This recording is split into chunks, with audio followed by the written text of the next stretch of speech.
This brief video will give you a visual comparison of the Fleetwood Discovery against the Winnebago Journey and Itasca Meridian. The first and most important thing that I'd like to touch base on is actually the chassis that is used by both of these manufacturers. Fleetwood uses a Spartan chassis, or you have the option of the Freightliner chassis. Both of these have raised rails. Ultimately what this is it's a less advanced, decades-old construction technology that is not designed with today's slide-outs in mind. It gives you poorer access to your exterior storage, along with a higher center of gravity and less usable storage space. On the other hand, Winnebago uses the Freightliner Maxim chassis. This has lowered or dropped chassis rails and has specifically been designed for Winnebago coaches only. What this means for you is that you get a superior advanced design with a lower center of gravity, which will improve your handling and give you a smoother and more stable ride. It also increases your storage capacity. In Winnebago and Itasca floor plans, you can get up to 218 cubic feet of storage, whereas in the Fleetwood Discovery, the most you'll get is 208. In addition to that, you get better access to the storage, and the chassis itself is actually 7 times stronger than a raised rail chassis, which means that that's going to minimize the chassis flex and twisting. And when it comes to lengths, the Fleetwood Discovery ranges in length from 37 foot 8 inches to 43 foot 4 inches. On the other hand, Winnebago in the Journey and Itasca Meridian have floor plans starting out at only 35 feet and go all the way to 42 foot 11.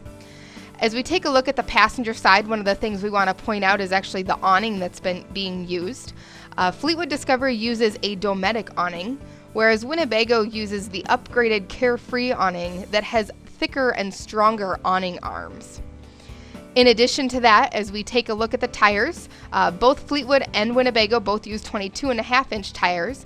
However, Fleetwood uses a Goodyear tire, whereas Winnebago in the Journey and Meridian both use Michelin tires, which, as you know, are very well known for their quality. Next, we're going to take a look inside of the coach, where there's a few things to point out. One of the first things that we're going to be taking a look at is actually the driver's side, starting in the living area. In this particular floor plan in the Fleetwood Discovery line, they have placed the Euro recliner chair directly next to the 40-inch LCD TV. And ultimately, in order to get a good viewing angle of that TV, you would need to adjust the placement of that chair. However, Fleetwood does not use a flush floor slide like Winnebago does.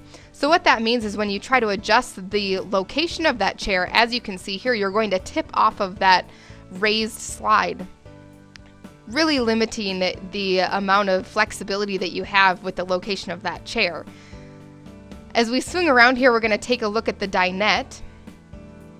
In this particular floor plan, even though there is a dinette, the Fleetwood Discovery does not allow you to make that into a sleeping space. It is a permanent table, so you do not get the flexibility of having that additional sleeping capacity.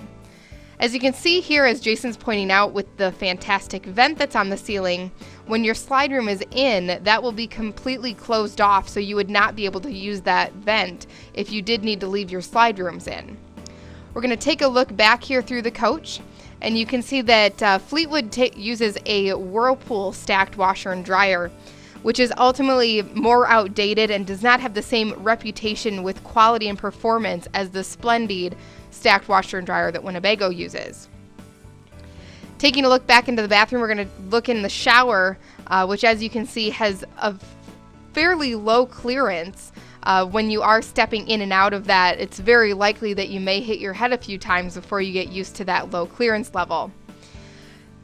Going back up into the living and dining area, a few things to note would be that they do use a GE side-by-side residential refrigerator, whereas Winnebago uses the Maytag that has the freezer drawer.